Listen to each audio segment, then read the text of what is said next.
Welcome to the Vinny Roc Podcast.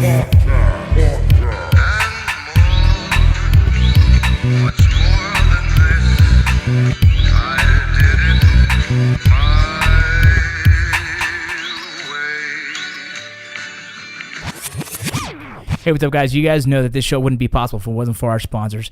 I'm just going to give a couple highlights right here. I know I'm going to miss a few because this is something new, but eventually I'm going to have more organization. I'll be able to hit all the key points. But right now, first off the top of my head, we're going to say Leadsinger's Whiskey. Leadsinger's Whiskey. Obviously, we have a bourbon. We have a rye, a spice or cinnamon whiskey, right? Yeah, I call it a cinnamon. Yeah, and a spiced rum.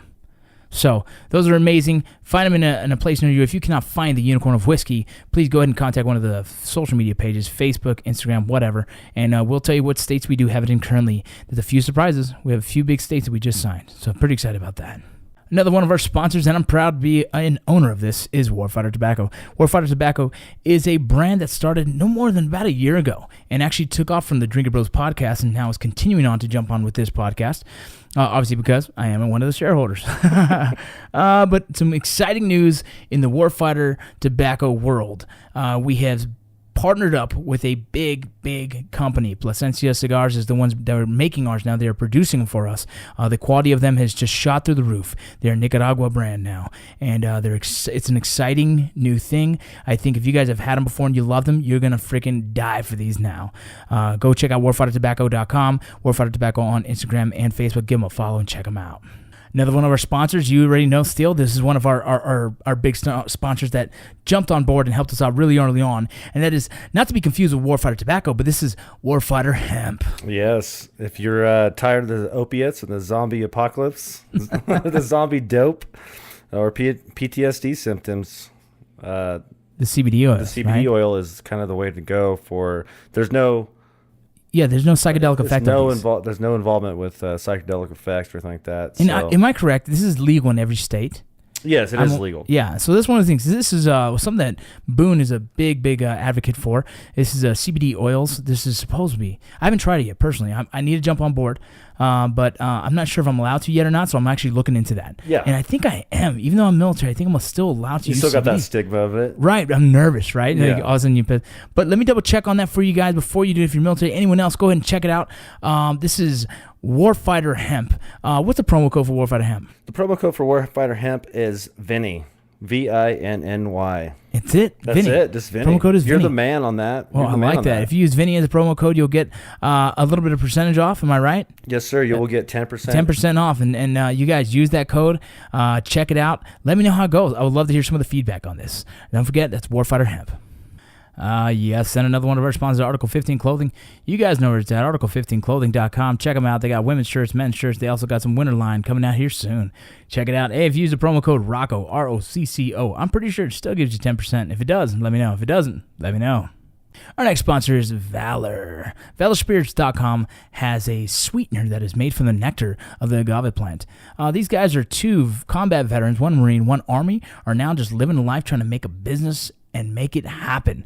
I'm very excited to have these guys on board. If you guys want to check their product, you can find it on Amazon. If you're going to use the promo code, there's the only way you can get it on Amazon. You can use the promo code called Vinny Roc, and that's capital V, capital R. Okay, so check them out. That's Valor. It's not an artificial. It's an actual sweetener. The actual sweetener. Yeah, it's an actual sweetener, and it's good. It's very good, and it's made from the nectar of the agave plant. I love that. It's you put it in my coffee. Do you? Yeah, it's good. You fucking sweet ass bitch. All right, guys, go check them out. Here we go. 3, 2, 1. Hey, what's up, guys? Hey, we're excited about everything that's going on with the podcast, and we haven't been able to get some guests on. Actually, soon, I think we're going to have the Warfighter Tobacco guys. Oh, they're going to come on? Yeah, they want to come on here soon, so we got to try and acquire 2 more microphones and set it up and figure out how to do that. But, yep, they're going to be in town, I believe, the 2nd. Oh, okay. And so we'll try and get them on here. What else? What else has been going on with the podcast? Just to let everyone know. Anything cool? We got the stickers and the Vinny Roc boxes getting ready to be sent out. There you go. The Vinny Roc box is getting sent out soon. Oh, the website's up. Yes, the website is up. That's like the most important thing. We didn't even talk about it. Yeah, there's a lot of things going on right now with the website. It's a little tough. I'm trying to get it fixed better, but right now, currently, it's pretty easy. If you just go to vinnyroc.com, you'll go straight to the Shopify site, and you could check out. There's 2 shirts right now on there. I'm going to get a Rooster Head shirt on there, actually. Dude, I can't wait for it. Yeah, the design's getting worked on right now, as well as the stickers are going to be there. We have the other stickers here for us that are going to be only specific to the Vinny Roc box, and a few other items. You know, we had someone send us some stuff today. What was it, patches? Yeah, we got some patches. What was it? What was the name of that? From Faux Hammer Arsenal. There you go. That's pretty cool. We appreciate you. And you guys want to get involved in that Vinny Roc box, you know, you just hit up Mr. Kasner, and he'll be able to give you some information on where the P.O. box is, and you can send some of your products, and we'll just throw them in the box. So whoever sees those boxes gets kind of a free promotional item. Yeah. A lot of cool stuff in there so far. So today, I want to talk about the Border Patrol. I've had some people ask me about the Border Patrol and some stuff that went down in the Border Patrol and blah, blah, blah. And so we'll kind of go through that. You excited about that? Are you interested in that at all still? Yeah, I want to hear about it. Do you? I'm always excited to hear about this stuff. Somewhere in this podcast, if you stick around long enough, you'll get to hear the story and how I might have killed someone with a finger gun. Is that crazy? It's a wild story. Isn't that crazy? Yeah. Yeah, so if you guys stay tuned, somewhere in this... I haven't heard the full story yet. You haven't? No. You just kind of told me about it. I thought you were messing with me, though. No. This is actually one of the funnier stories of my career. But, you know, there's a lot of people that reach out to me and ask me about the Border Patrol. They want to ask about hiring and everything else. And so I thought I'd take the time in this podcast to do as much as I can about it. I'm not going to get too boring with it. We'll probably talk a lot more of the fun times I've had in the Border Patrol and the stuff like that. But hopefully this is something you can just kind of reference and check out. With this, we'll try and attach a link that I wrote an article. It's called If You Want to Be a Border Patrol Agent. So You Want to Be a Border Patrol Agent is what it's called. And also wrote So You Want to Be an Army Ranger. So that's because we get a lot of questions like that. Yeah, you get that question all the time almost. All the time. Like at least once a week, it seems like. Right, and so it seems like I thought it would be smarter just to write an article so people can reference, and it'd be easier for me. I could just kind of... But you still get asked. Yeah, I still get it all the time. So here's another one of those opportunities where you can hear a little bit about the Border Patrol. And again, like I said, we'll try and attach the link. You got that, Kaz? Yeah. Try and attach that link so people can just kind of check it out from the podcast. But so let's see. I applied for the Border Patrol in somewhere in late 2007. Oh man, here's some stories that people are not going to realize that about this. So I took the test in 2000. I skipped the test in 2007 because I was supposed to take it actually June 15th while I was in Washington still when I got out of the military. Instead, I decided to push back.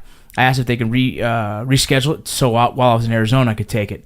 I questioned whether I wanted to do the Border Patrol anymore because of the fact that I got out and for some reason went through a phase. Maybe it was a little bit of PTSD. Maybe it was just a little bit of tired of that world. I just didn't want to do anything involving a gun. Nothing. And so I actually first got out, and I got out early for school. I enrolled in school and got approved to go to Central Arizona College. I was doing a lot of the fire program, the fire science program. And so, like I'm telling you right now, my heart, my body wanted nothing to do with guns. For some reason, I left the military kind of like disgruntled, not about the military, but just kind of like, I'm over that world. Kind of almost want to be like a pacifist or something. Yeah, I'm just like, I don't want anything involved with that, right? And so I joined, I applied all over the place. This was kind of what I do, man. I don't care. I'll apply for anything. You already know my person. I'll apply for any job. And the first job that I got was Cintas. Cintas was I was telling you about that. Well, yeah, isn't it like a delivery? They do all kinds of stuff. You deliver all kinds of stuff, but I was in the medical side of it. So CPR lessons as well as CPR and medical lessons with AED, and as well as providing kind of like filling the first aid kits. And so I did that for about 1 month, like solid, like really solid. I was driving around, I was doing it, and it was just a pretty cheesy job. I felt like I could do more than that, but at the same time, I just didn't want to do anything more than that. I was going to school full time. I was working full time because I got out and wasn't ready for the transition of financial differences, right? Like the money, the military paid for a lot of things I didn't expect. I got out and I was like, holy crap, there's a huge gap in money here that I don't have. So I needed to work full time to get the GI Bill as well, work full time and then as well as get the GI Bill. So I had to go to school full time. And so it was pretty tough. But after about 2 months, I got a job at the prison. And so while I was at the prison, I guess I started kind of getting more comfortable into my own skin again. And as well as I was doing some reserve firefighting. I fought, I would say 2 fires, but the first one I didn't really get to do. I got there, got the hoses ready. By the time we turned them on, we were a reserve fire department, and the house was pretty much fully engulfed. You're like, we're ready to go. They're like, hey, let's go in. They're like, let's go. And I'm thinking, whoa, that's not a good idea. I mean, I'm not a firefighter yet, right? Just some of the classes, but I'm telling you right now, that looks bad. Yeah, I don't know about this one, and guys. I think some of these firefighters were just like wanting to get to peace. These are all guys kind of like me, like want to be firefighters, but not really firefighters, and had an opportunity to get into a fire, right? You know what I'm saying? Like a private. You weren't getting like the helmet tattoos or hoses or anything like that yet. I walked around with my fire shirts of a fire department that was just a small private thing. Whatever the case.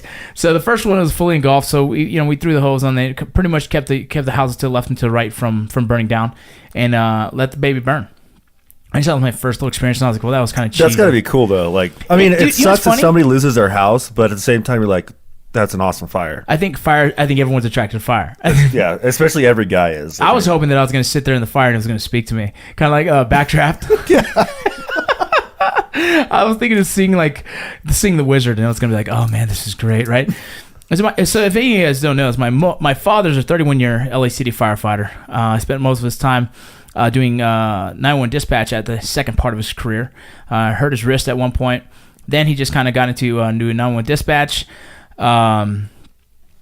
Dual language, right, and things like that. So it just became more comfortable and better scheduling for us for being around the kids and everything else. And so he served in the boxing thing as a cut man. And so 31 years as a LA City firefighter, retired and everything.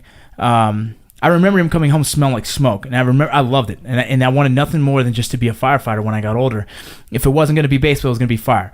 I actually applied for the fire department at 18 years old. LA City, I passed a written test, which came to a shock to all of us.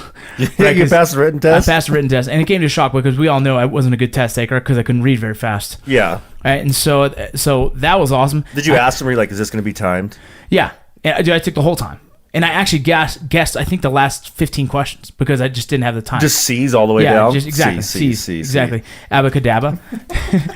So then the crazy thing was, like, I get a chance to go to doing the oral exam. My father already prepared me for it. My father's friends were on the board. And it was either that or do a junior college World Series. I obviously didn't go to the oral interview. So you went to the Junior College World Series. Yeah, you're fucking right, because we all believe in the dream. It's true. You believe in the dream. I thought I was going to be, that right scout was going to be watching me, and I was going to pitch an amazing game. And I had one good game. It was I came in middle relief in one of the games and did well. I thought that was going to be it, right? It was going to be my chance. Never fucking happened. Didn't become a firefighter. Boom. Here we go. Years later, 5, 6, 7 years later. Now I'm over here doing firefighting. Trying to get onto a serious fire department in Arizona. My second fire, I was over there, got called. You get a page. Boom. Got dressed, suited up, went to the freeway. It was a tour of bus that was by the band Kenna. Kenna was kind of a big band, I guess, at the time. I don't know much about them. I just knew they were on MTV at one point. So never heard of them. Yeah. So I'm bleed on hose. We're the second crew in, and I'm sitting there hitting the fire, and I'm like, man, it's hot as fuck in here. And then I was like, fuck this, dude. I've been going to school for almost 2 years straight, about a year and a half, taking 24 credit hours. I had to get approvals by counselors and everything just to get. And I'm telling you, I shit you not. I was going to Central Arizona College and Mesa Community College just to get all the fire science classes again.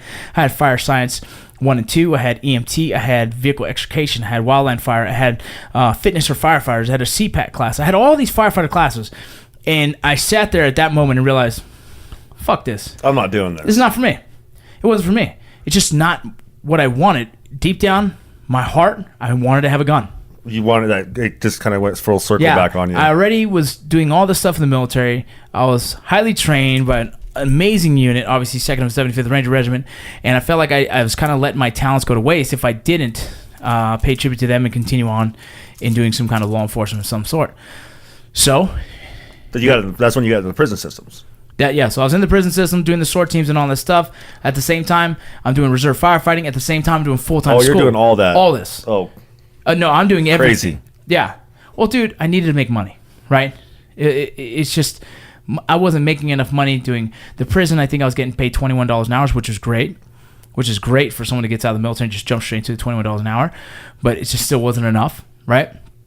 I had mad amounts of debt from the fucking military star card, right? That's a credit card the military gives you, right? That you can apply for, and then they just keep stacking money. It's like, by the way, that GI Bill, you're going to use that to pay off your dude, card. It's insane. Like, they gave me a max of $2,000, and then once I maxed that out, they threw another $1,000 on there, and I maxed out and threw another $1,000 on there. Here you go. I paid that honestly for about 7 years and after I it's got gone. Yeah. And so, like I said, I was in so much debt. I had to keep working. I was doing the school stuff, got to get medical insurance figured out. So it was a tough time. But at the same time, I was excited about getting out of the military and potential living the dream of whatever the fuck it was at the time. And firefighting for a long time, and then I decided, fuck this. So I applied for the Border Patrol again. What made you want to go into the Border Patrol? Oh man! Did you did you see like a poster somewhere? No, it's just or? crazy you even asked that question, dude.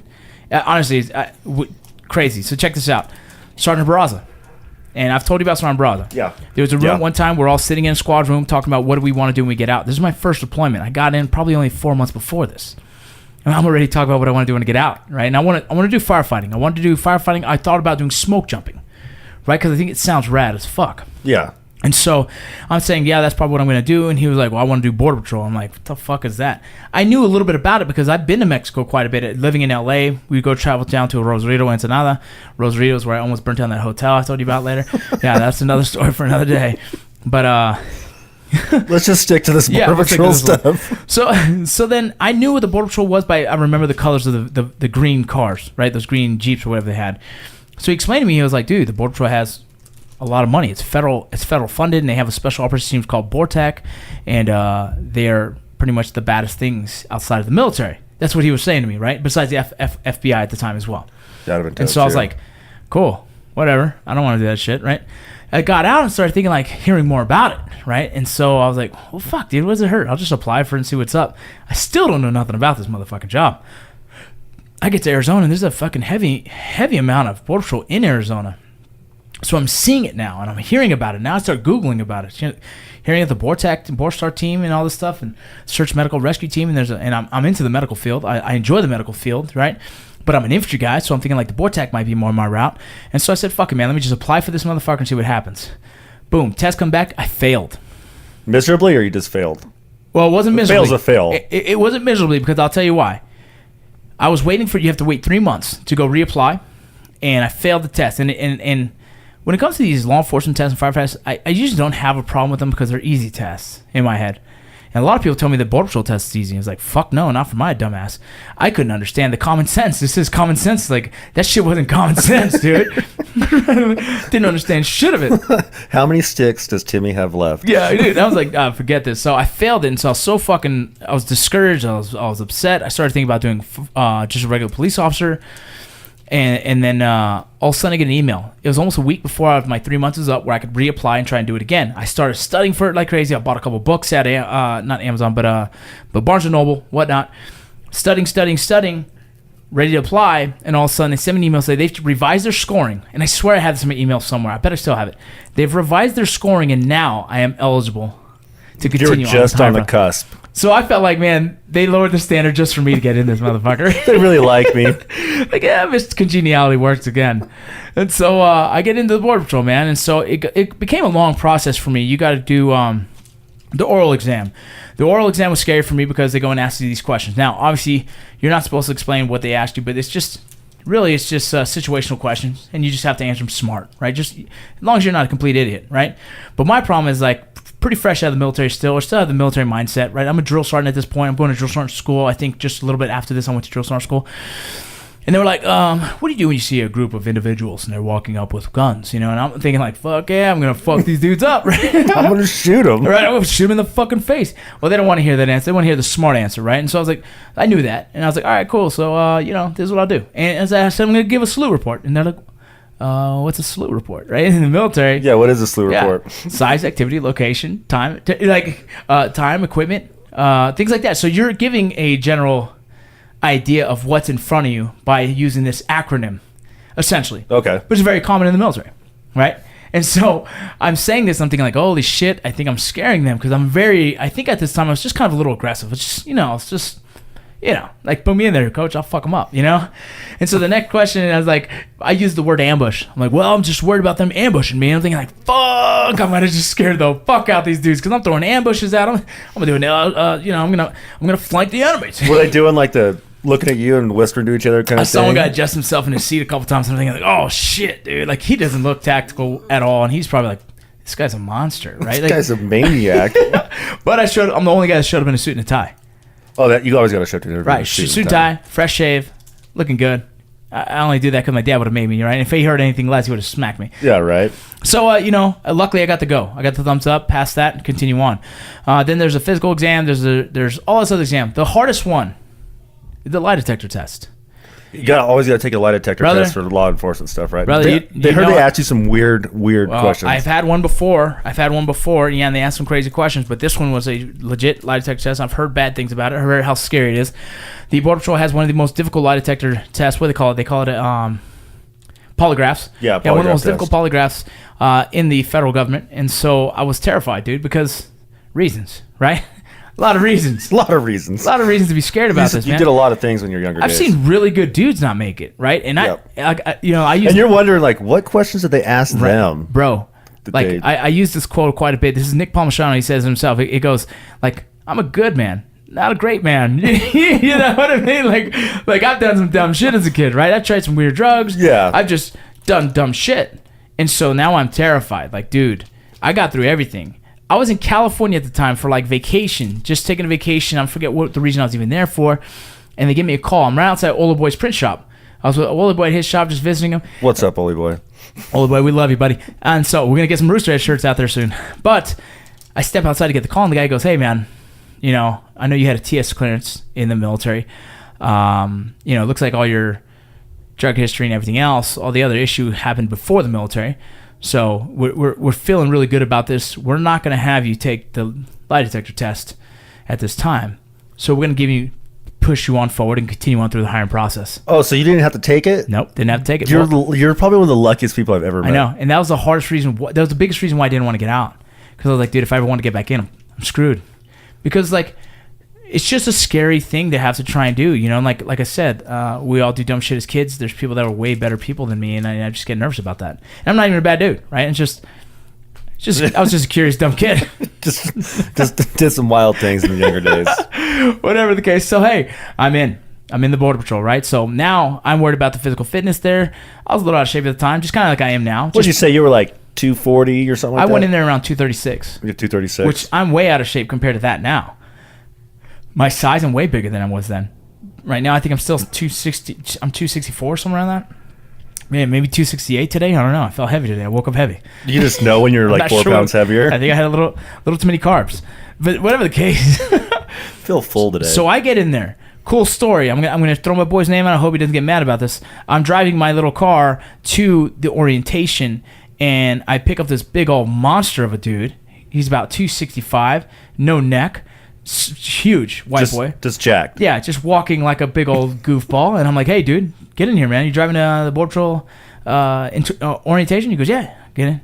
First conversation we had, dude's the coolest thing. I was like, hey, man, what'd you do before? He goes, man, I played football, a pretty high level. I was like, he goes, he's a non-drafted free agent for the Minnesota Vikings. So you understand what that means? Yeah. He was pretty much a pro ball player. Yeah, definitely. He got cut the last day. He's better than He's 99% of the guys out there playing football. 99% of the guys I've ever played with in high school and everything. Like, exactly. The guy's a stud. He was a middle linebacker. He was actually an outside linebacker in college. He went to middle linebacker, and then I guess he wasn't reading the plays fast enough for the major league scouts, whatever the case. He got an opportunity to go play overseas, and that got canceled too as well. So, all right, now what? What does this big-ass motherfucker do? He joins a federal agency, right? He joins the Border Patrol. So he tells me he was played some high-level sports, and I'm like, fuck, dude, that's what I want to do my whole life, dude. I always wish I played professional baseball, And he's like, man, you were in the military? I was like, yeah. He goes, man, I always wanted to be an Army Ranger. And I was like, holy shit, motherfucker. Did we just become best friends, bro? Yup. Because I was an Army Ranger, right? So it was cool, dude.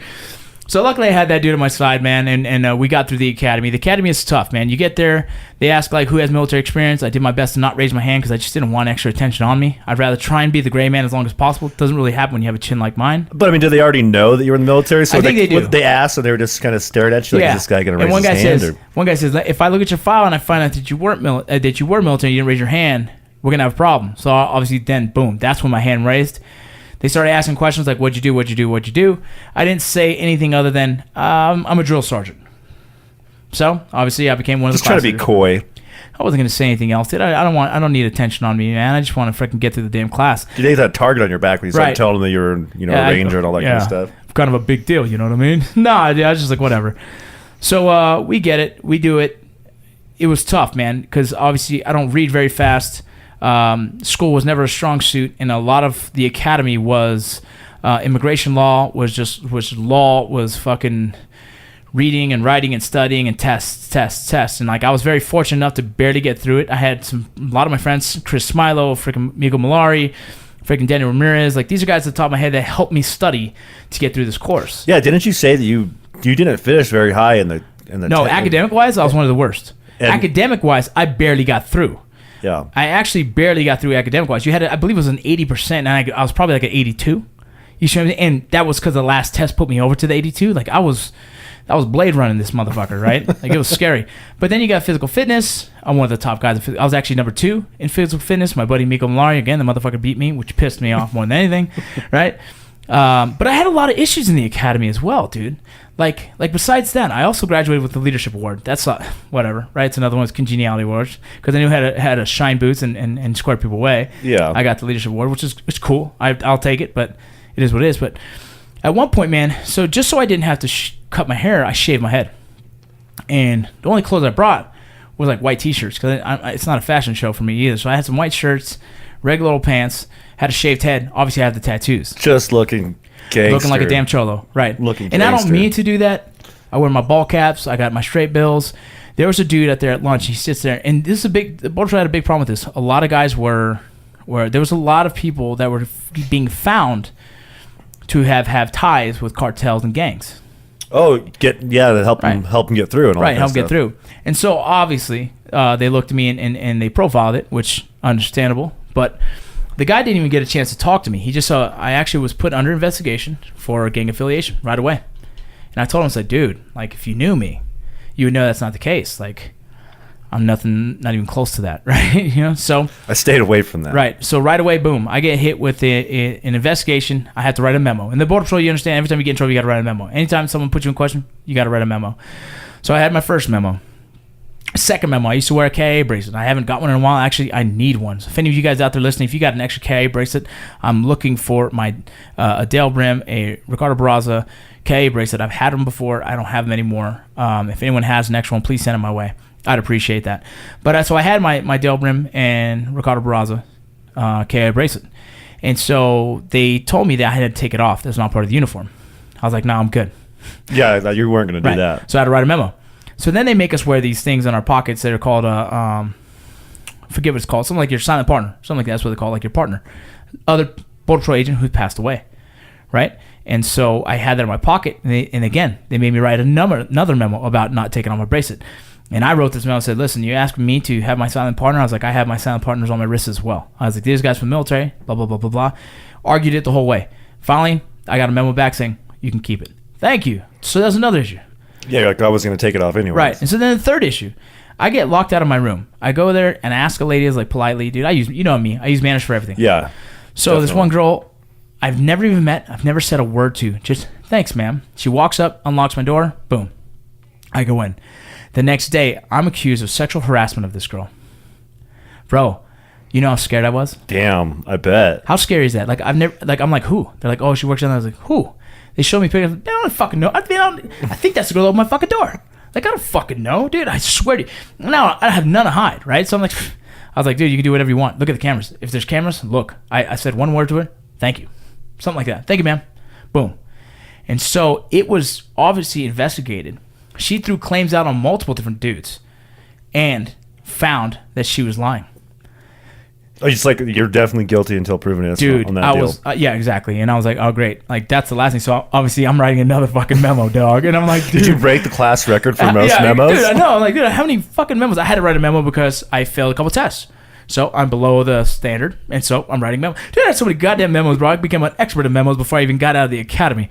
Whatever the case, I get through that. I get through the Spanish portion. I took all kinds of shit because my last name is Vargas and I don't know how to speak Spanish, right? And I still don't know a lot of Spanish. I learned working Spanish. I know how to sound like, get your fucking hands up, please. I don't know what else to do. And that's all I know. Listen, you came from Mexico and I saw you.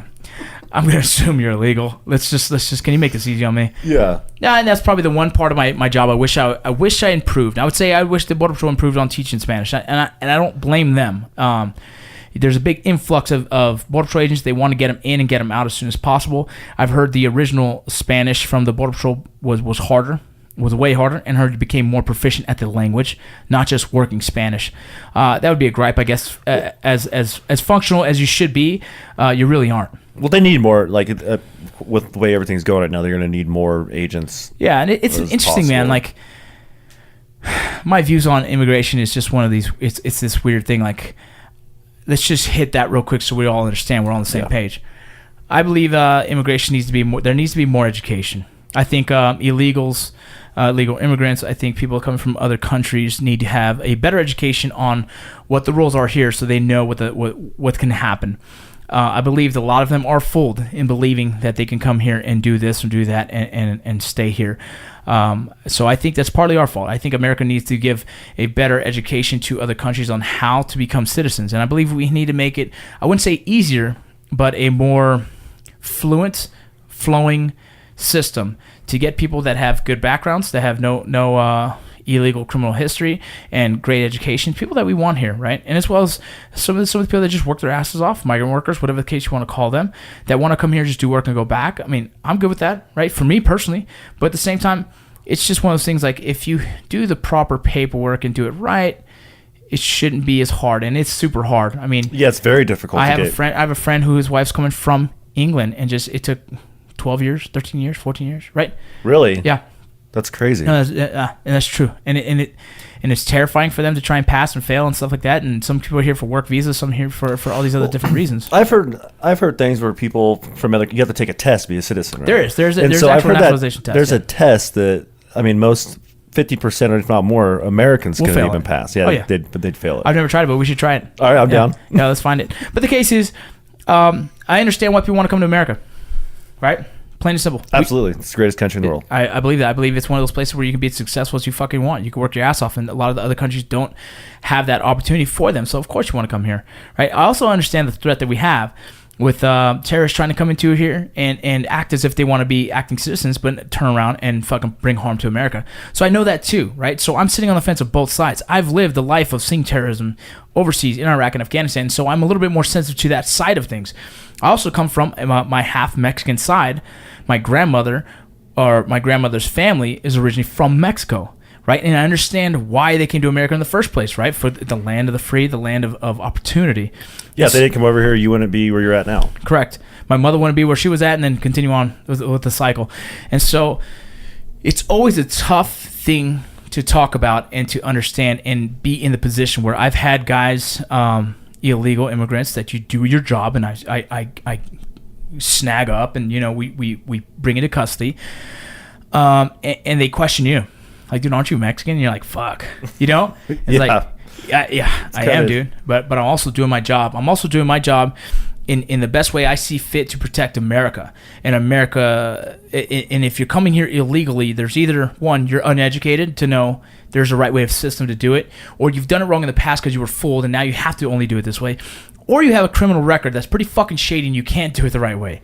So there's a lot of reasons why, and I don't know how to decipher that by looking in you in the eyes. So all I have to do is do the right thing by arresting you, bringing you into custody, and let the courts figure that shit out. You see what I'm saying? Yeah, you just got to do your job. And that's essentially what you're doing, right? So there we go. So we get out of the academy. I get out of the regular academy, get out of the Spanish academy, boom, I head over there. So you still have 2 years of trying to be a regular Border Patrol agent. You have 2 years of doing the field training, pretty much they call it, right? You're doing testing, you're doing all this really weird shit, but you're still learning how to be a Border Patrol agent, right? Wow, that's a long time. You really specialized in it. Well, consider a journeyman. Yeah, right? I mean, because like a police officer's not the same way, is it? Like as soon as you grad. Well, usually it is about a 1 year, 2 year. What do they call that? They call it it's like apprenticeship. Probation. A probation, okay. Apprenticeship, thing like that. They usually are about 2 years. It's just somewhere around there, and you can't try out for any special operations teams or anything until those 2 years are up. And in those 2 years, you're learning your job, you're being proficient at your job, considered a journeyman. I think that's right. I think it's about right.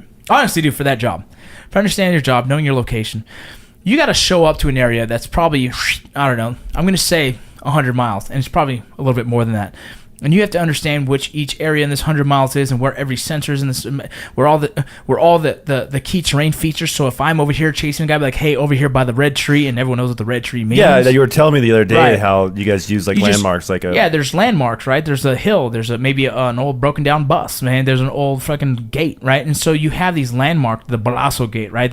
The Christmas tree. These are all things that are landmarks that, knowing your area, knowing your terrain very well, you can help assist some of your partners in the event that they have a lot of illegals coming their way, right? And so catching illegal immigrants is one thing, but I think the most exciting thing I've ever done was catching dope. You know, I think that's always the adrenaline kick. I think that would be something that I'd be more worried about if I was a Border Patrol agent, would be busting the drug, like the drug runners and things like that. You know, there's multiple things that come with that. They're associated with weapons quite a bit. Right, cartels, right? Cartels, blah blah blah blah. So yeah, I think there's a lot more of a thrill in that. It's exciting. It's exciting to the thing about the being a Border Patrol agent is exciting. Being a regular Border Patrol agent on the line, working the line, right? They call it holding line, working the line, whatever the case, is fun. It's fun because you got them who are human beings who have all their wits about them to try and get across, try and fool you, and you're doing everything you can to make sure you catch them. So essentially, it's this cat and mouse game. It's fun as fuck. It really is. Whatever your political views on it all, it just turns into this crazy job. Like, it's one of the most exciting jobs outside of the military for me because there is always the threat. There's always the threat of one of these guys wanting to fight. There's a threat. They know that potentially if they have a criminal background, they're going to prison. A lot of things, right? Well, it's a huge chess match. It is. And what's more exciting than that? Right? It's wild. It's scary. It's fucking cool, right? Then you got when it comes now, you got drugs involved. Oh shit, son! Did you ever pop open a trunk and it was like full of something? You're like, oh, yeah. Boom. Yeah, I'm getting in the paper for this one, dude. Not the paper. But you just pop and you be like, bro. You know what I mean? Like, well, here we go. I've done it where you just run up and dudes get nervous and they drop the bundles and they run off. Right? I've done it where, dude, there's some crazy shit. Right? So while I was still a regular Border Patrol agent, I had one of my man. I had all these partners. I'm just give a shout out to all you guys. You guys remember this? Echo 375. I used to stay on the radio and just fucking piss people off. My supervisor hated me because I couldn't do the paperwork. Dude, I was getting threatened to get fired because I couldn't do the paperwork. Because obviously, dude, I'm not very smart when it comes to paperwork, right? I don't read very well. I make a lot of mistakes. All this stuff, and he's telling me like, listen, you might be good at the job, but you fucking can't do paperwork for shit. And I'm like, fuck, dude, right? Thanks for being honest. Yeah, Mr. Nunez, Mr. Bunting, I love you guys. But the thing is, I had my boy Carlos De Leon. He was one of my partners that they just connected us together because we worked our asses off. We were trying to find shit, right? We go from one area, skip our area, and go straight to the shit, right? Shit's going down. Fuck this, let's go, right? You know, I got Molina, I got freaking Cisneros, I got freaking Amart, I got freaking Big O, man. I got Cruz, De La Cruz, man. All these Nicolas Soto. I got Nicolas Soto. These are all my boys, right? Like Cody Murphy. I got all these dudes that are like my boys, man. I had so much fun with, but we fucking were out there doing our job, right? Just having a blast. And me and Carlos did our best to try and get into some crazy shit. But one of the days, my partner was Hartung. No, I can't even think of his name right now. Damn it. He's gonna give me shit for this too. But check this out. It's okay. You don't remember a lot of names. Right. I'm bad with names. But he was one of the newer guys on the unit. We were working together this day. We got some intel that they're probably going to be dropping some dope somewhere in an area that we knew was a high traffic area. And so I laid up. And laid up means I just got out the vehicle and found a little hide spot. Got my binoculars out. Got my radio on. You know, I'm just kind of low vis and just I had eyes on the location the whole time. Just eating your sandwich, looking. Just chilling. Yeah. Just chilling. Watching every vehicle, noting and like, hey, got a green vehicle coming there. Hey, blah, blah, blah, blah. Right? Boom. I see this white fucking Jeep Cherokee back up to the fence. It's a known load-up spot, right? Because they're coming straight from the river. It's just a good spot to come in where no cameras could probably see them. A lot of different reasons why they would use that trail so often. I see it and I tell my boys, like, hey, they're loading up, bro. They're on this street. And I can't even remember the street, but it was in Quemado, right? And I'm just like calling out the street. And he's on it, dude. So he's coming up that street. I pack up all my shit and start running. I have my M4 on me, right? I got my fucking mags on me. I got all my pistol, everything. So I'm heavy. So I'm trying to run out there. And I probably got a good half mile I have to run to get onto the road that they're at. So they pass me. They don't even see me, right? I'm thinking like, hey, game on, dude. Like he's going straight for my boy. And I finally get to the road. As I see them, they're probably about a half mile away from me now up the road. And I see my boy turn with his lights on and fucking coming at him, right? It's on. They stop. They reverse. Boom. reverse into him. Oh, they hit your buddy. Yeah, they hit the vehicle. Bam! He's like, hey, and he's calling on the radio. I'm like, shit's about to go down here, brother, right? So they're coming right at me, bro. And everything's in my head. I'm thinking like, okay, they got a vehicle. If they come at me, it's going to be lethal force. I'm going to fucking smoke these dudes. They've already hit my boy. And I'm trying to get all the facts together for justifying a kill. And then I'm also thinking like, okay, if I shoot them, they're still going to run me over, right? So what am I going to do? And so there was a little water ditch to the right side. And so I'm already thinking like, and all this, you know, your mind kind of just comes into work and starts thinking all the years of tactical and everything else. I'm thinking about like, what's going to be the smartest move here for me to, one, take out this threat. Part of me wanted just to fucking shoot him anyways, right? It's like, what a badass moment to kind of shoot a motherfucker, right? And then there's the other part of me is like, do the right thing. If I need to shoot him, I have to shoot him. If I don't need to shoot him, don't shoot him, right? There's all this shit. I think they saw me in the road with my rifle up and got nervous. I'm kind of pieing to the right because I'm trying to get myself body in position to jump into this little ditch if they do keep coming. I'm also making sure I pie enough that if I do engage, my shots aren't going to hit my partner that's just right behind him. Right, so I'm trying to make the right angle, the perfect angle, and I think they see me, and they probably get intimidated because I got a bigger rack on than most fucking border patrons normally wear. I look way too tactical for a regular border patron. Let's just say that, right? Most of the people don't even wear a vest or anything. Yeah, and I'm fucking over here with fucking bells and whistles coming out of this motherfucker, right? And so as they see me, they're probably like, who the fuck is this Terminator? And they both jump out. Boom. So they slam on it, they jump out and start running. I'm like, here we fucking go. So we're able to snag up the dude, able to snag up this chick. And fucking, the cavalry comes in and helps us out with this one. We got 800 pounds of dope. We got the 2 fucking people. We got all this fucking intel. Boom. What an awesome fucking moment, right? And my heart was raised. I'm thinking, dude, I almost smoked these motherfuckers. Like the dude in the driver's seat was about to be done. And the next shot was her. I didn't give a fuck. I was thinking, here we go.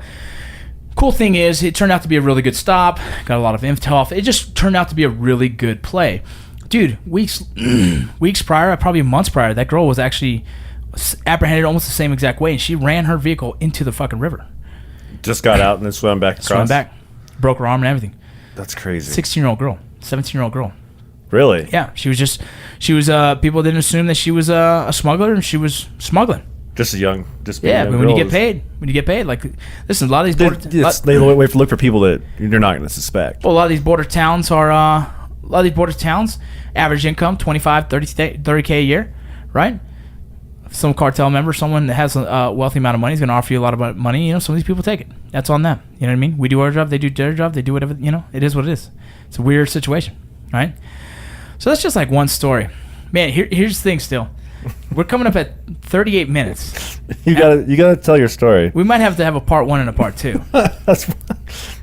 I think we're gonna have to have a part 2 because there's a little bit more. There's more.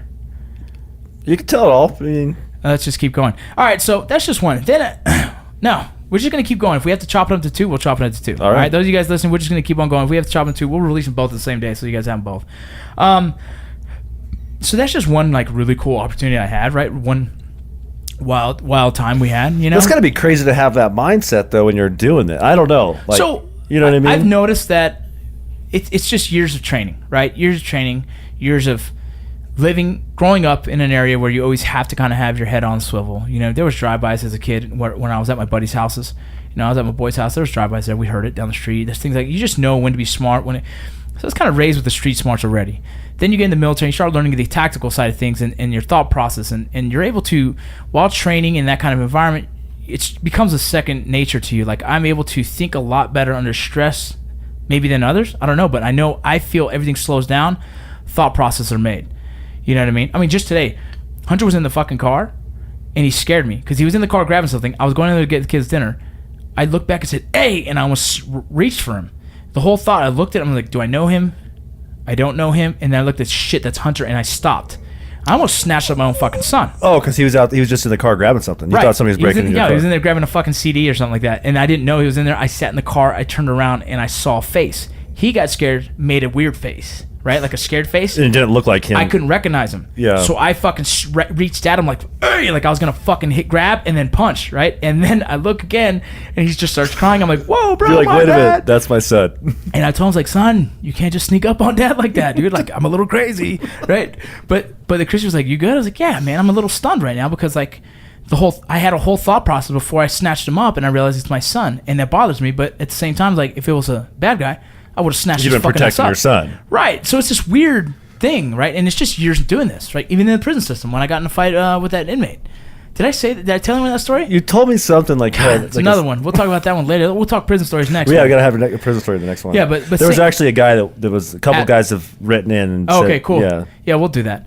But yeah, so that's just before I got into the BORSTAR, right? So this is just a lot of fun stuff like that. And that was one of my favorite units, man. And it was a bunch of great guys, and all you guys out there in Eagle Pass, North and South, man. You guys know I miss you. You know I love you guys, and honor first and be safe. We'll continue on now. So was BORSTAR stands for Border like Search Team and Rescue or something? Search, Trauma, and Rescue. Search, Trauma and Rescue. Okay. And so my 2 years came up. I actually spent a year that activated as a drill sergeant. Luckily, being in the military, my time kept going. I got out, was able to finish my training in time to try out.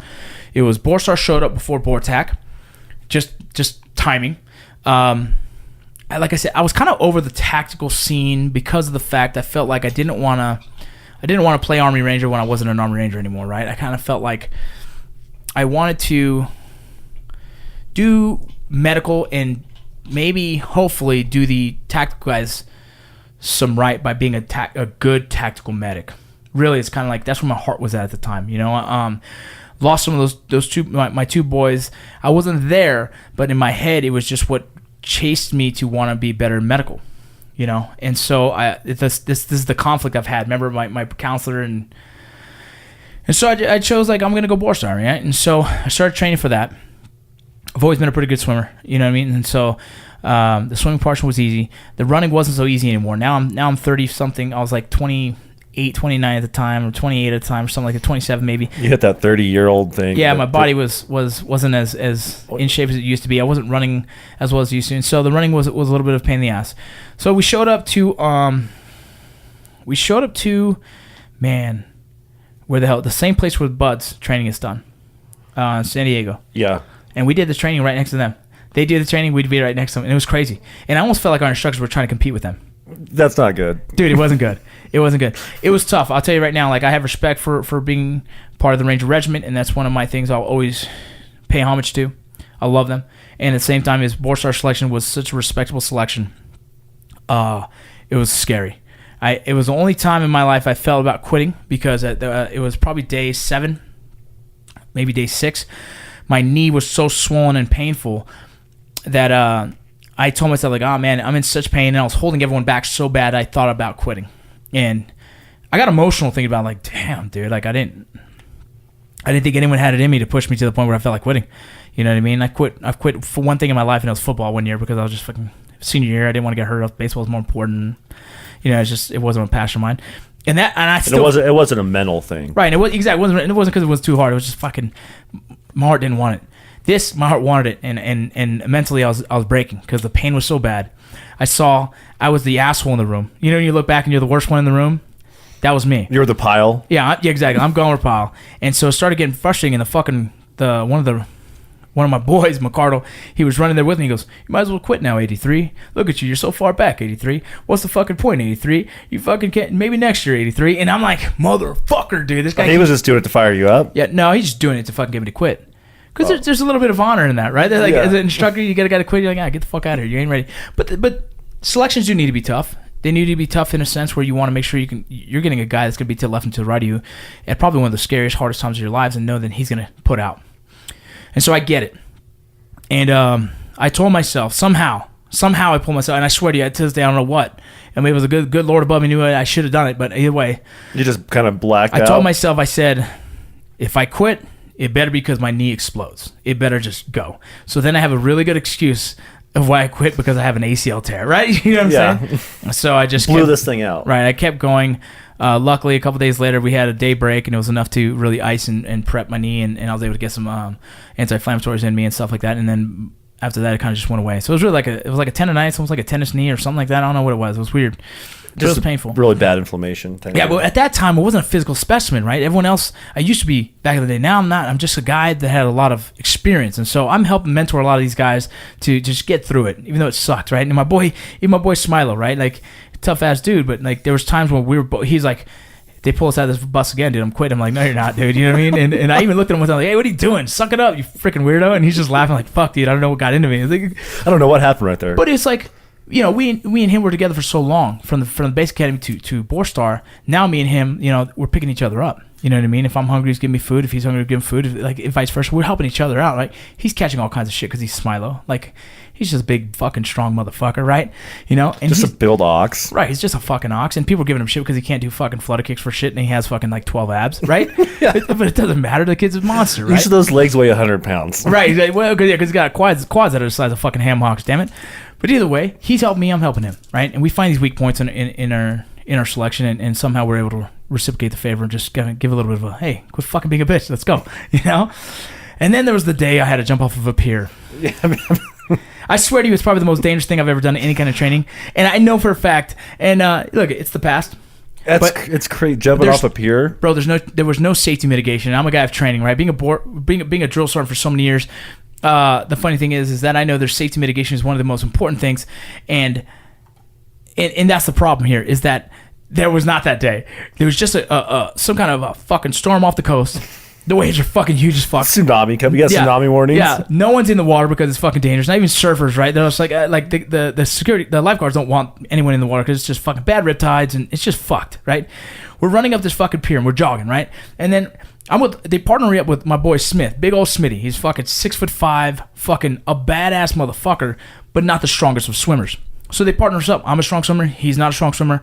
We watch each other's back. Dude, there's runs where he pushed me the whole way, right? That's how, like, he just, we hooked each other. You know, you scratch my back, I scratch yours. Yeah. Right? So we're walking. I'm thinking, like, I'm always in the training mode, thinking, like, nah, you can't do this. Because this is a training school. This is a selection. And this is fucking pretty dangerous. There's no way they're going to make it. You're not going to kill anybody here. They're trying to get people to quit on the walk. It's what I'm thinking. Then we get to the fucking end of the pier, and the instructor jumps off. I'm like, oh my God, we're about to jump off this bitch. Dude. And then, Did you want to just turn around, everybody turn around and just start running back? Or dudes what? are 2 by 2, bro. Jumping in. Like lemmings. Dude, I was like, get the fuck. And I'm one of the last ones. I'm like, oh my God. Like, I'm not going to act scared, but I'm scared like a motherfucker, bro. What are we doing? Dude, I don't jump off high shit, right? The last time it was when we were in Chico jumping off fucking Bear Rock or whatever the fuck it was called. Up at Bear Hole. Or... Yeah. And so it's like, oh, dude, don't tell me I'm going to have to jump off this bitch. I hate that. And so, yeah. It looks like you're probably 60 feet up, too. It was terrifying. It was terrifying. And the water was cold. We jumped off, and again, I'm just like acting like I don't give a fuck. I just did it, right? And I'm terrified. But inside. you're shitting your pants. I pretty much pissed time. and shit myself at the same time. Yeah. So I gave myself a little bit of water enema, jumping from that high and fucking being scared as shit. We get in the water. Me and Smitty start swimming. I'm like, all right, Smitty, let's start swimming. I'm trying to explain to him how waves go. Right? Waves come in sets. Right, and from what I'm used to, it's about 3 sets at a time. Then you got a little bit of break, and then 3 sets, a little bit of break, 3 sets, kind of concept, right? I've done a lot of swimming in the beaches because I grew up in the San Fernando Valley, and we'd just go to fucking Santa Monica. We'd go to Venice. We go wherever the fuck. And so swimming in beaches is not unfamiliar. I'm actually pretty comfortable with it because that's kind of why I'm a stronger swimmer, is doing swimming like that for so many years. We're swimming, and realize, like, dude, it's probably a good mile swim is what it looks like. It's a long ways. You guys are getting sucked out. Yeah, and you just keep coming, right? Like you're double paddling because as you're paddling and you got to bring back, and so it's just a pain in the ass. I start getting exhausted, and not exhausted because I'm doing my best to keep calm and not go so hard, but because I know like this is gonna be a tough swim. Then I'm looking at Smitty, and he's the same thing. You see, he's nervous, and I get nervous because I'm like, look, if I get tired, how can I save my own fucking boy? So then I started, like, I almost panicked myself for a second. I'm like, all right, don't worry about it. Here comes the first wave, dude. I said, Smitty, you got to get below it, like far. When you get under it, you'll be good and come back up and we keep going. But when you come up, there's going to be another one right behind it. Take a couple breaths, get ready to do it again. He goes, okay. First one comes. I go under. I get fucking ripped out, zoom, and thrown into the goddamn fucking washing machine, right? And so then I get ripped like crazy, and I come up to the top. I'm like, catching my breath, like, and I look, and Smitty's now 20 feet from me, dude. And I'm thinking, fuck. I'm like, Smitty, get down. The second wave hits. Boom. Again, dude, just fucking thrown all over the motherfucking place. And I'm thinking, like, dude, either he's dead or something. And now he's like 30 feet from me. I'm like, Smitty, you gotta swim. And I start swimming my ass off. The third one hits us. Boom. Right. Now we've made it through that. And he's fucking like, Marcus. And I'm like, I'm coming, sweaty. Keep running. Keep swimming. I'm nervous. He's nervous. He tells me later, he goes, dude, I've never seen you nervous. And so that's why I even got more nervous. Like, yeah, bro, I got way nervous. You showed that fear a little bit. Yeah, because I'm getting my ass whooped by this damn wave. And then now I'll see, I'm trying to say, I might have to save my boy here. And I don't know if I have enough to save him and me. So now I'm fucking terrified, dude. So we get hit by probably another 6 sets, another 2 more sets. So 6 total waves again until we finally are able to stand on our feet. It was so fucking scary, bro. I'm not even gonna lie to you. I was terrified for me. I was terrified for my partner. I was terrified for the instructors if we might have lost someone.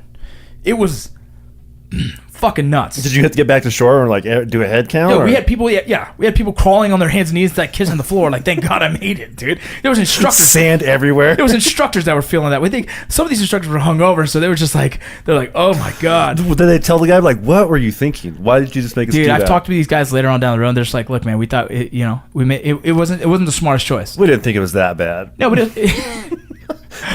lot of these guys are good swimmers, man. But either way, one of the scariest parts of fucking BORSTAR Academy, BORSTAR selection, was that it was tough, man. It was tough doing it on the sand where every day you had sand in your fucking ass, your toes, your fucking face. You know what I mean? You had wet shoes. That's just a miserable feeling too. It sucked. And it was also cool. Like those for me are the best days of my life, right? Like the shittiest fucking days where you can smile and laugh at. Well, you prove something to yourself. That's it. Yeah, you just like, fuck it, dude. You know what I mean? Like once my knee stopped hurting, the rest of it sucked, but it was fucking fun as fuck. Did you get scorpioned at all? What's the scorpion? That scorpion is like when you're in a wave and you get slammed over and like you hit. Oh, I did. You like hit on your face and your chest. When your back of your heels to the back of your head. Yeah, that's the scorpion. No, dude. We did the thing where we locked up arms. Like the otters? Just like they do fucking in Navy SEAL training, dude. Yeah. Like they did in Buds. Yeah, they hold arms and just let the waves just blast you for a couple minutes and shit. It was fucking miserable, but either way, got through it. And yeah, dude. What do you remember your first like your first mission, your first BORSTAR mission? Or the ones that I would say really this, stick out. there's BORSTAR. There's BORSTAR. I remember the first time I got out of BORSTAR, me and Smilo had a big app. I mean, I'm talking like 38, 30, 39 people. It was like we're standing in a field of looks like eggs hiding in high weeds. Yeah, looked like Easter, dude. Eggs hiding in high grass. You just kept like, whoa, more. But like I think there's some crazy ones. Just some search and rescues. Find a guy that was lost and he was able to call. Being able to find his location, track him down using finding his sign, his footprints on the floor, and then track him down and find him. Do you have to do tracking too? Like they teach you guys how to track. I wouldn't say they teach you. It's based on experience. You learn more by the time you put your boots on the ground. I wasn't the greatest at it either. It's my area of operation was Eagle Pass North, and it wasn't the hardest terrain. You know what I'm saying? There was guys that had some like Comstock as an area that's way out there and it's like in the middle of nowhere. Like you have to be really good at picking up sign to find somebody. So those guys usually turn out to be just have a lot more experience with that kind of thing. Smilo was great at it, dude. Also because he had years of hunting experience of tracking down deer and shit. Yeah. So me personally didn't have any experience, so I'm learning on the fly, man. I got decent at it. I felt pretty comfortable. I could hold my own, but there was guys I've seen on almost a full run be able to pick up sign and keep moving. And like that to me is like fucking impressive as shit. That is crazy. Yeah, I'm not the fucking greatest at that shit, dude. It's terrible at Spanish. I'm like Vargas, it's over here. You're like, what? I keep hearing myself like, man, I was a terrible agent. Couldn't speak Spanish. Can't fucking track anyone. Like, the fuck? Almost drowned. So, no, man. So I had a cool swiftwater rescue. That was pretty cool. We rescued about 8 guys one day, and it was pretty scary for me, and it was exciting, and just to hear the guys just be just honored that you're able to save them and them say thank you. That's what I was say. That's kind of what it's got to be about. It's the best feeling in the world, dude. When you save somebody, you find somebody. These guys like big old dudes, just grown man hugging me, man, and it's like because I just rescued them off. They were terrified. Yeah, terrified. It was an oil rigger vehicle. They got flipped over because of the water. They didn't expect the water to be as powerful.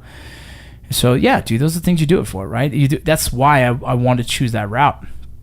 It didn't take long for the tactical team have interest in me and wanted me to join them, and I wanted to do that myself. I caught a little bit of shit from the tactical side. There was guys that didn't understand. One, I wasn't very vocal about my background. Two, some of the guys in BORTAC were very cocky about what they actually do. There's a lot of guys that weren't. But there's a few that always, the few bad apples that wanted to act like they were God's gift. You know what I mean? Sometimes spoiled the views of who they really were. I mean, BORTAC is a great unit. I think they're very successful in what they do. But there's always assholes in every group. You know what I mean? You're gonna find assholes everywhere you go. Yeah, there's always an asshole in every job. So there's a few of those guys. One time a medic said something to me like, one time one of the TAC dudes said something to me like, Like, well, why would we? Because they usually don't bring fucking medics on the objective. Usually the medic stays in the vehicle. And I explained to them, like, fuck you, dude. Fucking, I'm gonna be out there in the fucking mission with you guys. Like, I'm a shooting medic. I shoot first before I fucking do anything. Like, don't treat me like that. For some reason, there was this missing link in the blending of BORSTAR and BORTAC. There's a lot of pushback from BORTACers, like real clicky kind of thing. Yeah, they just felt like I think they felt like it wasn't as important, it wasn't needed, or that some of the medical guys don't have the skill sets, whatever the case. And I think now things have changed a lot from guys like me, guys like Smilo, guys like fucking the White Rhino, they call him, out of Tucson. You know what I mean? Like these guys that were medics, but they want to be tactical medics and they want to be proficient tactical medics, and they want to be shooters first. And it's a weird thing that it didn't transition from the military over into the border patrol soon enough, right? For some reason, it's this big lag of 10 years of fucking experience, thinking like every infantry unit has their medics, and every infantry unit also has your fucking average fucking infantry dude has a high level of medical skill. We used to send a lot of guys to EMT school. We used to send a lot of guys, I was doing fucking live tissues on fucking goats. You know what I'm saying? Like, so I had already a good foundation of medical, you know what I mean? From before the military, from after the military until fucking now, you know what I mean? So it was like, I did those years of fucking EMT, all this stuff. So like, you can't tell me I can't do the tactical side when I've done it for fucking 4 years in real lifetime environments, right? And then I've come to be a medic to help you. You're going to give me shit? You're going to say I'm the liability? Bitch, I'll tell you right now who will fucking fire back in a firefight first. Like, I'm the asshole who's going to try and smoke someone first and then fucking start doing medical. But in the real essence of combat medical, it's self-aid, buddy aid, higher level of care. If I got shot, I'm not depending on anyone else to help me besides myself first.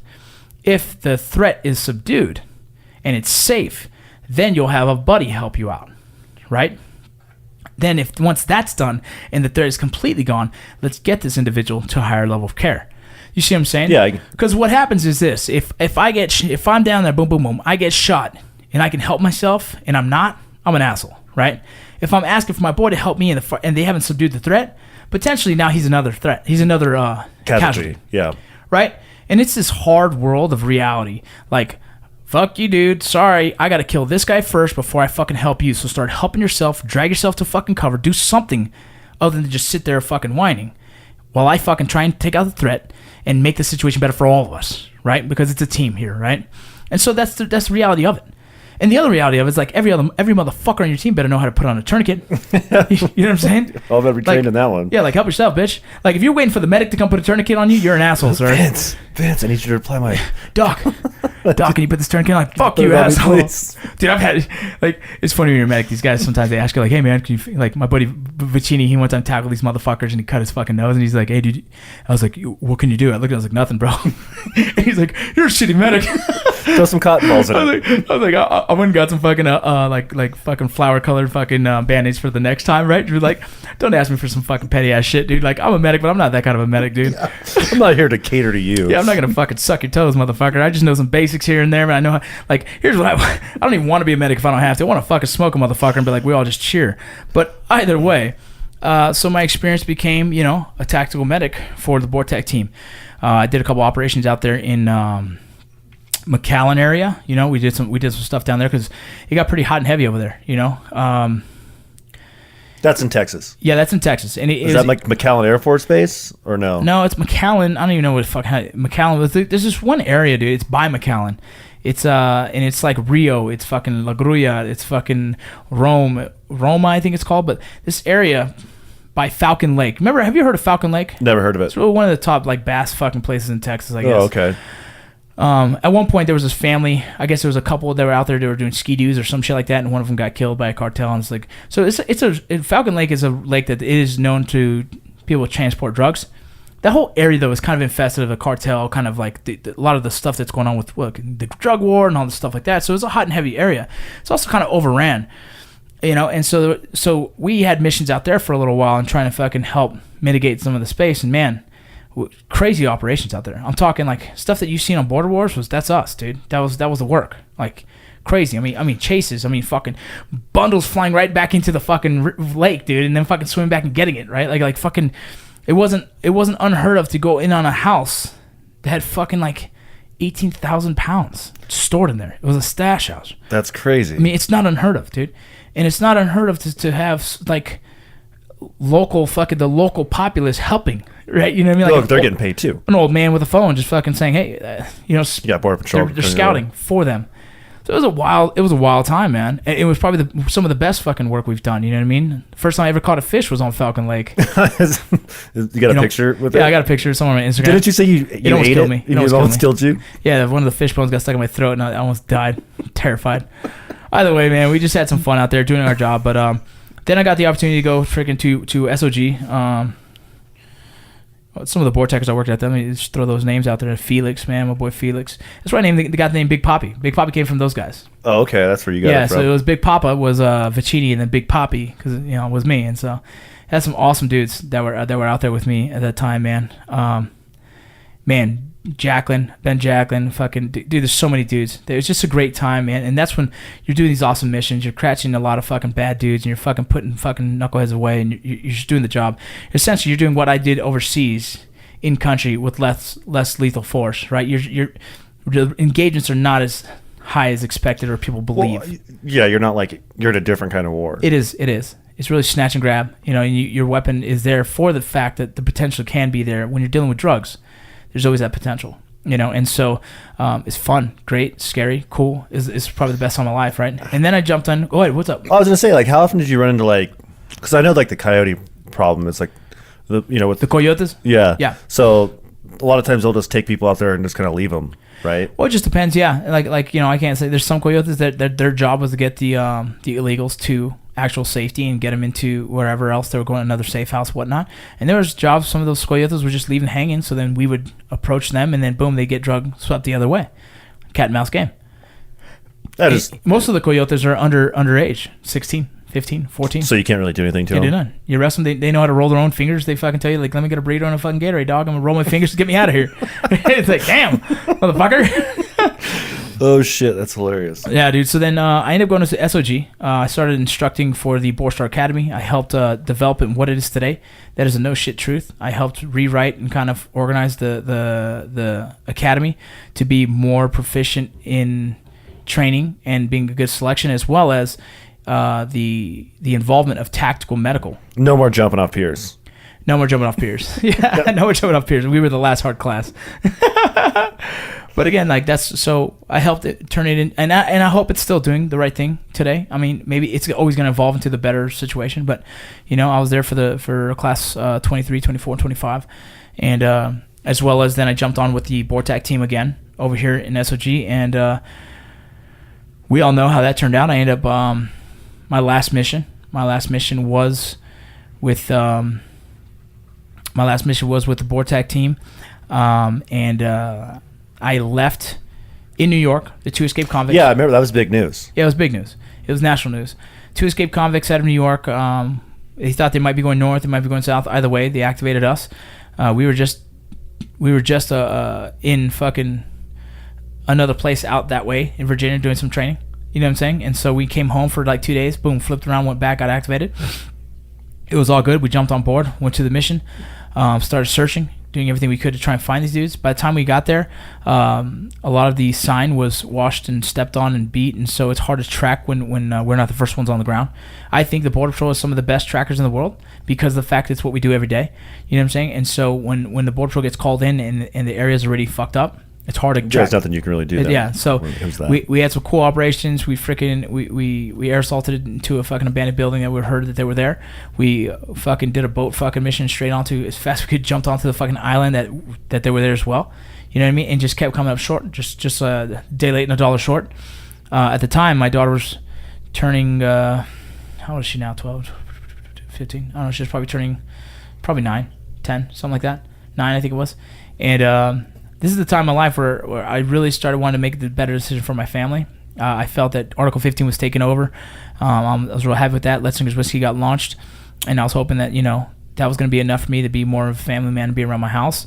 And so I decided to ask my supervisor if it was okay if I went home, since we kind of came up in a dry spot. Like, it kind of died off, and we were going to stick around for a couple of days and see, So we all went out karaokeing the next day I said, hey, dude, do you mind if I fly home? So I flew home, kind of a goodbye for the guys. We had a couple beers, karaoke, had a good night, and then I took off and went home. I was home setting up for my daughter's birthday, and I got the call that Matt was shot. One of the escaped convicts was shot, and I got the call that it was one of my boys on my team. And so it became this weird thing for me. I was excited for my boy to smoke this motherfucker, right?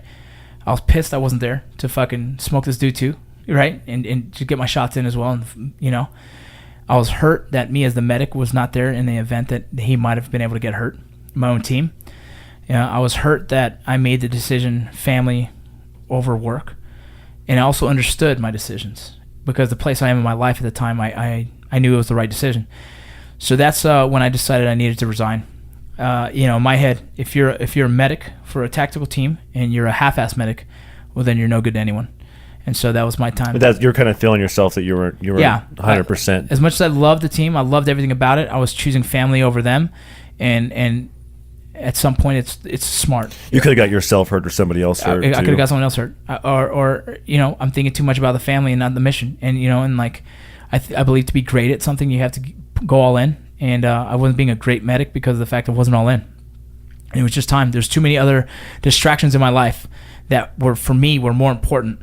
If I didn't have Article 15, didn't have Leadslingers whiskey, I probably would still be doing it till this day, right? Because you do miss that job. I've heard you say it. I miss it. I feel like it's hard to walk away from something you feel good at. You feel great at. I feel like it's home. I had a supervisor. He mentioned one time to me.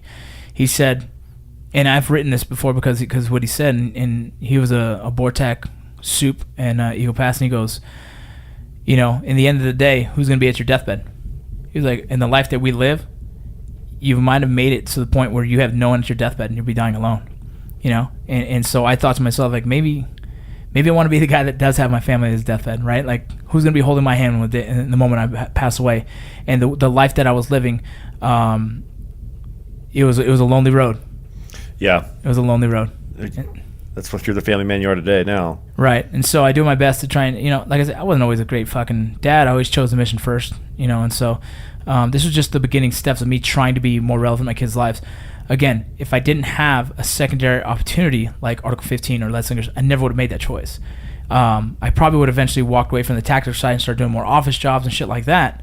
But I think it would have left me still empty. Like this job, what I do now, what I do for you guys, for doing a podcast and telling you my stories and telling you my fucking mishaps, my life, the ups and downs and all arounds, it fulfills me. It does fulfill me. You know what I mean? The message that we receive, it makes all this worth it, But yeah, so that was the reasons why I resigned from the Border Patrol, for no other reasons other than everything that I had in front of me, it was just time to let it go. Are you going to tell your story? Oh my God, I thought I forgot. Okay. So before I joined, so when I was in BORSTAR, this is the story about, you guys already know what the story's about. Here we go. So when I was in the Border Patrol up in Del Rio, I was in the SOD team because I was just made BORSTAR at the time. And we were doing some training in Del Rio. Me and a couple of my boys decided to do some jiu-jitsu just because we had some downtime waiting to get released. We go to the mat room. I take my gun off, put it on the counter, and it's just in greens, boots, everything. I took my top off, and we're doing jiu-jitsu. We're rolling, and I'm teaching kind of how to escape and just basic stuff you learn from the Army. I'm just kind of teaching these guys some basics. And so then the supervisor comes in. He goes, Supervisor Wood. He goes, "Hey, why'd you guys get out of here?" I was like, "Oh shit!" So I live an hour from there. So as soon as they give me the go-ahead, I'm out, right? So I grabbed my jacket, zipped it up, and I left. I start driving. As I'm driving, I always change the radio to the location I'm at. I get into Eagle Pass area, an hour away from where I was doing jiu-jitsu, and I hear on the call like, "Hey, do we have anybody who could respond to the 10-7, something like that, like one of the sensors that went off?" And no one replied. And it was like, "Hey, is there anyone out there that can help out? We're kind of getting, we've gotten a lot of traffic today and just need some help." And I was like, "Hey, man, this is, I believe at the time, since I went to medical, it's Mike 205. Yeah, this is Mike 205. How can I help you?" He goes, "Hey, what's up? Hey, Vargas, you think you could go check it out?" And I was like, "Yeah, I'll just check it out." So I park and walk in because it sounds like it's going to be good traffic. I hit cameras up. Cameras like, "Yeah, it looks like we have like 4. I was like, "Okay, cool. I'll just walk down and help him out."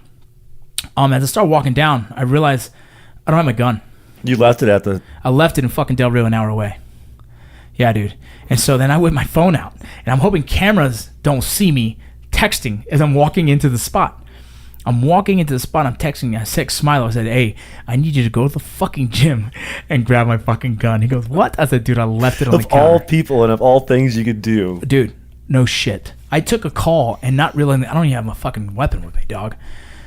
Bonehead ass move. And I'm not gonna lie and say it was the only time I've ever done that, right? Like, I got these weird brains. It's just the only time. This is the only time. This is the time really I should have had it. Yeah. So now I'm sitting there thinking like, dude, this is good traffic, right? Camera sees 4. I'm hiding in this bush texting my boy. He says, yep, he's on his way to go grab it. I'm like, cool. And then I'm sitting there like, what the fuck am I going to do with me and 4 fucking dudes, right? Like, I don't even know what the fuck to do. So I decided to have the quick response. Oh, so I got another partner. He hits me up. Hey, man, I'm not very far from there. I'm coming up. And I said, sounds good. Stay up top. I'm going to scare them to you, right? So I'm trying to spook them to run up straight to him. So we kind of had the idea of what to do already, and I felt like, okay, cool. I have another guy here. Normal time, if you just jump the group, they call it jump the group. You just snag them, no big deal, right? Just jump out like, hey, pop. And like, right, some of them fight, some of them don't. Some of them you run. got me. Right. So I'm thinking like, okay, this shouldn't be too bad, but damn, I'm nervous right now because I don't have a gun. It's me. So this guy's coming, we're good to go. So then I would take a knee, dude, and I'm thinking like, I thought of the idea. I was like, all right, I'm gonna pull out my finger guns. I'm going to use... For people who don't know right now, you're actually using your fingers. 2 fingers and a thumb up, like I have a gun in my hand. And I'm going to say, Parte! And so I stood up, and right when I let them get past the drag, the dirt road, and as I see all 4 of them, I'm like, all right, now's a good time. So I jump right at them and hold my gun right to the face and say, Parte! One dude screams and... jumps right back into the river, dude. I snag up the first dude that's right next to me. The other 2 jump in the river as well. All right, and so I got this dude, and he's fucking wailing. He's flailing. He's trying to get away. And I'm like, calmate. You know, I'm telling like, calm down, dude, calm down, fuck. And then as I do that, my buddy, the radio, I think Cameron said that I jumped the group, and they're running back. So my other buddy comes down with his vehicle, and I start trying to throw this guy in the back of the vehicle, and then the girl's screaming, he's got a gun. And I'm thinking, who the fuck has a gun? Right? So now I'm thinking like, dude, I don't have my gun. Some other motherfucker has his gun. My boy's barely getting here, so he's jumping out, and he's like, what's going on? I was like, they ran that way. And I was trying to shove this dude in the truck. The dude's putting his hands out like a fucking cat going into the water. He's like, fuck you, dog. He's stronger than he looks. Yeah, and I'm looking to the right, and I see his homeboy having trouble swimming. Like, I see him like, you know he ain't swimming right, dude. He just doesn't know what he's doing, right? And then I tell you, he was like, hey, my partner was like, hey, I think he's drowning. I was like, okay. And dude, I'm a BORSTAR agent, dog. This is what I do. So I'm thinking like, hell yeah, I'll go get my fucking rope bag, throw it in there, we'll snag this dude up. But I can't get this motherfucker in the back of the damn truck. So I say, hey, if you don't fucking let go, I'm gonna fuck your buddy's gonna drown. He goes, what? And I shook him, boom, threw him in, locked him in. Mind you, I did not put handcuffs on him because there's such the situation. Mm-hmm. Secured the truck, boom. I run over there. As I run over there, I'm like far away. I'm 40 feet from where I want to be, where I want to throw the fucking rope bag. I snagged the rope right from my boy. I said, put water in. And as I'm running down, he's putting water in the rope bag. And as I'm about to throw, the dude goes under, like gone. That was it, and then done. You didn't see him after that? No. So I go back. I don't have my truck. It's way up there. So I'm trying to get my shit, and I'm looking. I'm like, dude, pay attention. If you see him, fucking throw the bag in there. Dude never came back. The camera sees this. And then also now we have someone that fucking has a gun. They say they have a gun. So now we're like, fuck. I was like, dude, let me get your fucking... So I got his rifle. He has a rifle in the vehicle. Luckily, he has his gun. So I have a rifle slung on me. He's got his gun. He doesn't know I don't have my fucking gun. I haven't told him shit. I'm waiting to fucking... Who the fuck has a gun? Thinking, so we do a clearing of the area. By the time more people get here, we're like, look, here's the situation. Supposedly she says a gun. I don't think there's a gun. We searched the area. Looks good. I have a guy that's down. Call boats. We got to try and recover a body. Right? And then I also got a guy in the back of the truck. Supervisor show up like, hell no, this is getting crazy. So some dude already fucking drowned. If anything can go wrong, it's going wrong. Right. So some dude drowns to death. No one knows I don't have a fucking gun on my hip still because I'm carrying someone else's fucking rifle. Nobody said like, hey, where's your service piece? No. Not yet. 'Cause I didn't shoot anyone, so like no one's gonna ask for the service pistol. And so then I'm like, oh fuck, now what, right? So then the supervisor comes, and the supervisor's questioning me. 2 guys like, hey, where's the other guy? He's like, in the back of the truck. Listen, I didn't cuff him. They're like, oh, okay. So they get him out of the truck. Oh, he was still in there. Yeah. Okay. They get him out of the truck. He does a fucking swim move, and boom, jumps back into the river and swims back to Mexico. Dog. I'm just like, what else can go wrong here? Did you keep you got the girl though, right? No, they're all gone. We lost everyone. Besides one. No one got him. Yeah. And I'm not laughing at the death of an individual. I think it was a sad situation. And I think what happened was he believed he can get across, didn't realize there is a deep spot to the left of where he originally walked from. Yeah. And it sucked because I was going to do everything I can in my power to save this motherfucker. But in reality of rescue, the guy was drowned. I couldn't see him. There's no visual on the body itself. I can't jump in for nothing. It becomes recovery at that point. It's just doesn't make sense for me. Yeah, and you can also get yourself. Right, and we still had the threat of a fucking gun that we don't even know what the fuck, right? So this situation was a real weird ass situation. Like I wasn't gonna go rescuing someone if I hear there's a gun in the bush and I'm looking for it. Like, is there a motherfucker here behind the bush? It was an awkward cliff, if you will, on the right side that you can't really clear as well. So it was hard to see if there was someone there with a gun, and so it was the whole fucking thing was shit. How was the memo writing on that one? I had two. I had two. So the one for the guy who absconded, they call it absconding, and that's a federal investigation. Oh, really? Yeah. And then the one for the guy who passed away. You didn't have to do one for not having your weapon? I never disclosed that information. Until today. There's some things you don't have to tell. There's something, yeah. It didn't matter. I never had to pull it. But it's funny because there's only a few of my buddies who knew that. You pulled the finger gun. And that's what they do. So the next day at work, they were like, how does a rescue medic, kill a man? With the finger gun. finger gun. That's freaking wild. It was scary. It was crazy. It was something I wasn't completely happy about. And you didn't catch anybody's thing. Like no, I walked away with nothing. And then my supervisor was like, "Listen, next time I tell you to go home, go the fuck home. Don't even stop. Don't even stop." He goes, "Just turn your radio off and go home." He's like, "I commend you for working your ass off, trying to get out there and do work and helping out. Next time, just go the fuck home." Because I was the shit finder, dude. I would find dumb shit all the time. Oh my god. The shit finder? Yeah, the shit finder. Oh, I'm sure there's a few other great stories, but I think that's good for today. They'll come up. They'll come up. But hey, guys, again, we hope you appreciate the show, man. If you guys have questions about Border Patrol that I haven't mentioned in this, and as well as I haven't mentioned in the fucking article that I wrote, then go ahead and hit us up on the page. We'll check it out. Don't forget, you can check out VinnyRoc.com for some of the shirts and stickers. Once the website comes up, you'll see some of the sponsors as well. If you guys are interested in being a sponsor of the podcast, please hit us up.